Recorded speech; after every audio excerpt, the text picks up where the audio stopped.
Hello movie fans and welcome back to another full movie recap with movie reveals.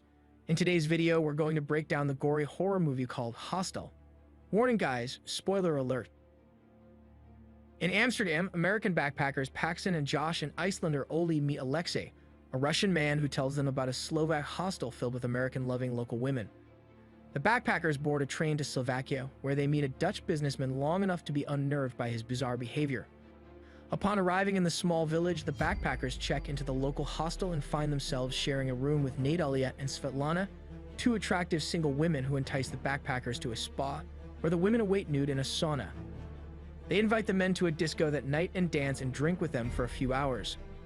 Josh himself is uneasy about hooking up with either of them since he'd recently gone through a bad breakup.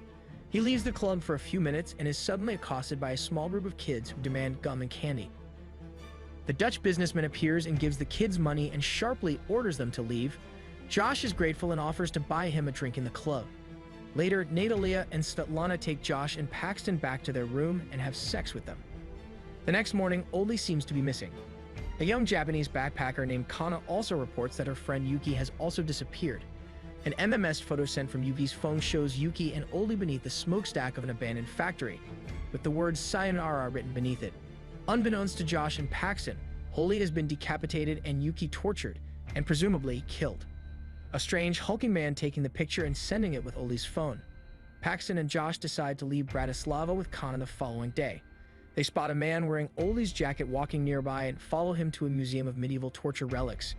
Paxton later notices that in the MMS photo of Oli, Yuki, and the smokestack is faked.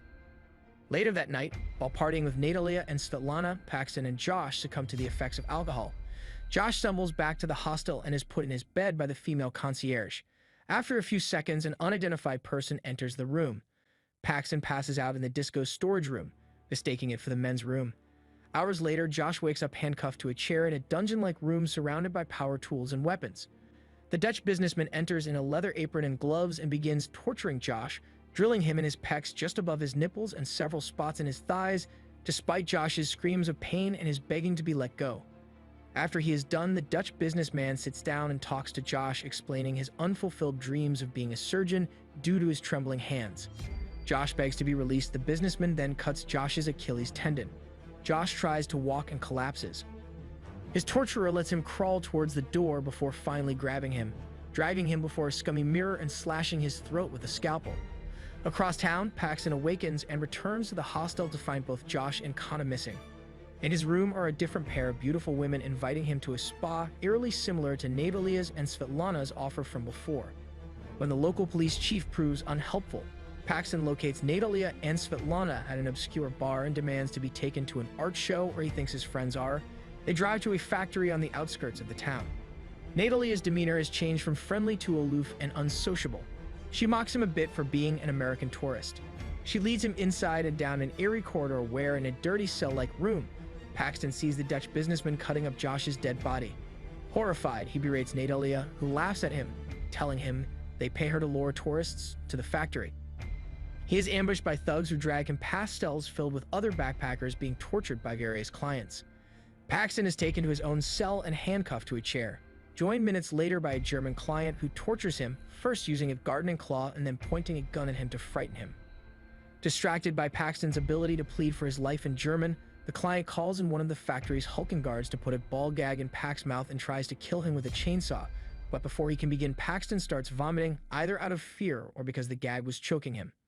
Due to his ball gag, he starts to choke on his own vomit, and the client quickly removes the ball gag, probably to stop Paxton dying before he could kill him. He then approaches Pax again with the chainsaw, but inadvertently saws off Paxton's ring and pinky finger before slipping on the ball gag, which he just threw on the floor. The client drops the chainsaw on his own leg and severs it. With his fingers severed, Paxton is able to slip his hand from the cuff, grabs the client's pistol, and shoots the man dead. When the guard comes to check on the situation, Paxton, having returned to his original sitting position and appearing unconscious, shoots and kills the guard. He grabs his fingers, disguises himself with a torturer's apron, and dons a metal mask before slipping out into the corridor. He hides in a nearby room to avoid capture from other guards, where he finds a collection of victims. He hides under a pile of body parts on a cart before he is taken to a room where he sees dead bodies being chopped up by a hulking, silent butcher. One of the corpses is Joshi's. The butcher also loots the victims for valuables and piles the body parts into a tray to toss them into a large cremation oven. Paxton kills the butcher with a hammer and escapes to the surface, where he then peers outside to see police officers conspiring with the factory men.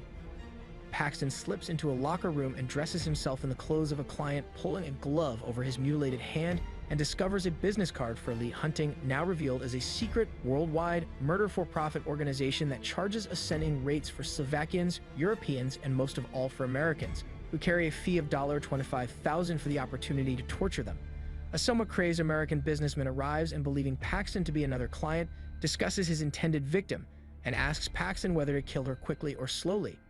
Paxton advises administering a quick death, but the American businessman disagrees and decides to resort to torturing her, leaving behind a no longer needed firearm before exiting. Paxton steals the pistol and escapes to the courtyard when he hears a woman scream. Unable to ignore it, he returns to the factory and kills the American, now in the middle of mutilating Kana's face and preparing to burn her with a blowtorch. Kana's right eye is hanging out of her injured face. Paxton cuts it off and they run outside. Paxton and Kana steal a car and head to the railway station, spotting Alexei, Natalia, and Svetlana on their way from the original Hostel. Paxton eventually runs them over, killing Svetlana and Alexei. Natalia survives the initial collision but is run over by Pax and Kana's pursuers. Pax sees the gang of kids and notices that he is in the same car that he was driven into the art show, which has a bag of candy in it. The gang then kills the people chasing Paxton, having been bribed with the bag of candy. At the railway station, Kana notices the disfigured reflection of her missing eye in her tortured face, and unable to live with her hideous scars, throws herself into the path of an oncoming train, distracting the guards and allowing Paxton to escape aboard another train. Once aboard, Paxton hears the familiar voice of Josh's torturer, the Dutch businessman. As the train stops in Vienna, Austria, Paxton notices that he is being met by his young daughter. In a complete twist of fate, Paxton follows the Dutchman to a public toilet and leaves a scalpel for him to find. The Dutchman, in shock, rushes out to see who left it. It then dawns on him that his daughter is missing. He shouts for her and is desperate to find her. Call it karma or call it justice, but we then see Paxton on a train leaving the station, having kidnapped his daughter. The end. If you like this video, make sure to subscribe. See you again soon.